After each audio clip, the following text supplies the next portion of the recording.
রাসেল, রসুন তো বেশি চাপ পড়ে গেছে, ওই হাজিপাড়ার লাইনটা বন্ধ করে দাও। সবাই খেপি আছে, এই গরমের সময় কারেন্ট গেলি সবাই একবার সে খেপি যায়। এই লাইন বন্ধ করো, খেপা খেপি কিসের? তুমি লাইন বন্ধ করো, যাও। গরমের যন্ত্রণার মধ্যে বাজি নেই খালা, আপনার ছুটিও শান্তি নেই, খালি কারেন্ট খালি কারেন্ট ওয়াইফাই চললে শান্তি নেই। পাই শুকনো রে, তাতে তো কারেন্ট যায়, দিনটা তো আরো আছে। এমনি সারাদিন কাজের মধ্যে যাই, গরমতে টেকা যায় না এমনি। আবার সোনালির কাছে যাবো, আমাদের দাবি আমাদের দাবি মানতে হবে, মানতে হবে, কারেন্ট কেন থাকে না? মানতে হবে, মানতে হবে। কি হয়েছে বাইরে এত গ্যাঞ্জাম কে? কি হয়েছে দেখো তো। স্যার, আমাদের লাইনে কারেন্ট থাকে না কেন? আমি একটু শুতে শান্তি পাই না, রাত্রিবেলা শুতে শান্তি পাই না, আবার কাজ থেকে এসে একটু শুতে, সেটাও তো শান্তি নাই। স্যার, আমি একটা নতুন বিয়ে করছি, সে আমি যে শুতবো শুয়ে পড়বো, যে সে শোয়ার সাথে কারেন্ট যায়, এটা এটা আপনাদের কি এগুলো?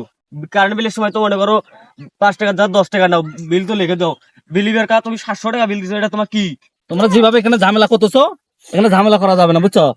এইভাবে ঝামেলা করলে আমরা কারেন্ট দেবই না, ওই হাজিপাড়াতে লাইন দেবো না।